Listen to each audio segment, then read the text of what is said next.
In Chapter 2 of Icarus Transfigured, Omar Bentem approaches his critique of materialist science by beginning with a discussion of science fiction films, which are generally criticized for being too human-centric in their portrayal of extraterrestrial life. Science has often employed the Copernican principle to devalue man and his achievements. There is, after all, nothing unique about our place in the universe. However, the Copernican principle has not fared well in recent years.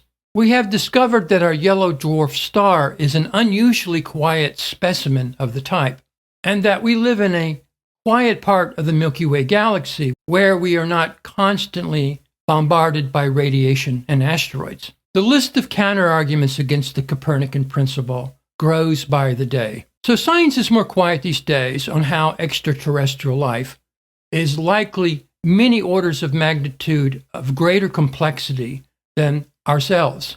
The Fermi paradox keeps rearing its ugly head. But the Copernican principle has always been less about making an empirical argument than reaching for a rational, moralistic judgment. Science wants to throw man out of the center of reality because space and time render him minuscule. And yet Omar flips this argument on its head in Chapter 2 by saying infinity is no friend to science in rendering judgment on anything. Infinity is the irreducible canvas, and all else is ourselves projecting our experience onto this screen. Infinity is a clue as much as a barrier. And if we say we are made in the image of God, this is less to do with arrogance than to grapple with the inescapable facts of our existence.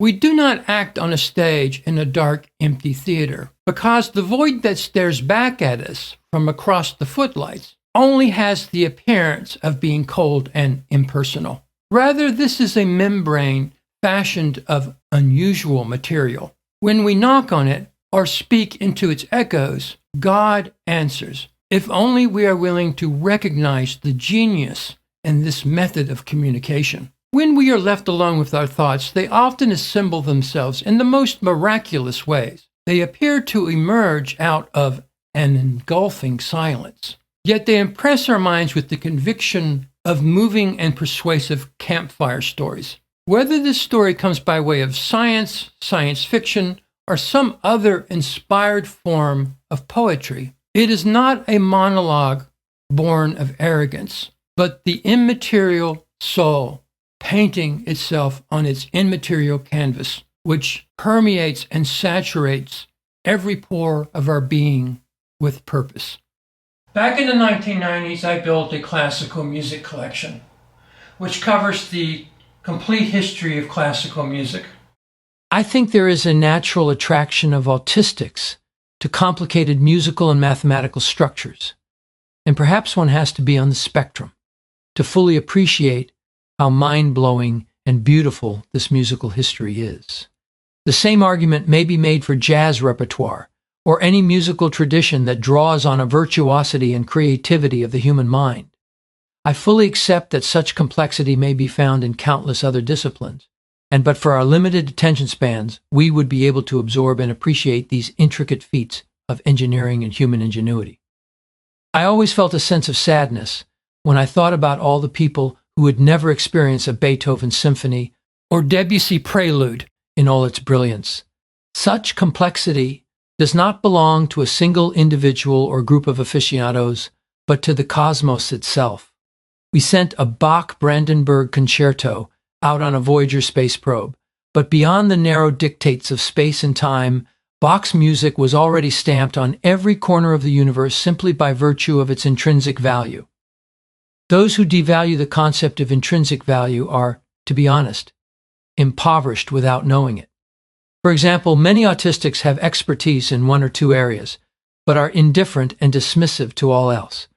5 minutes of reflection might force them to realize that this person, over here with a different area of expertise, feels the same way, but in a different direction. In each case, there is no appreciation for the blinkeredness in bulkheads that separates spheres of accomplishment. If one could think with the mind of God, there would be instant humility in comprehending the genius behind genius. I am not so arrogant in my preferences to believe that where I do not value something because I have no knowledge of it, it is therefore something that can be understood as a simple concept. My appreciation of classical music has led me to believe that its value is intrinsic to the music itself and not merely a question of taste. And this is the starting place of my own personal journey. When I was a young man in my early 20s, I was a shameless romantic. In this, the last of my art books I made in the early 1980s, I proclaimed my atheism and Marxism to the world, and also my love for Sigourney Weaver. So much yet to learn. Broadly speaking, my first novel, Icarus Transfigured, may be seen as a primer on how an autistic survives the world, but it can also be seen as an overview of my intellectual development, leading to the writing of Icarus Transfigured. The conversation I carry on with the reader occurs through the character of Omar Bentem. We first meet Omar in Chapter 2, where we are introduced to his unique blend of metaphysics and machismo.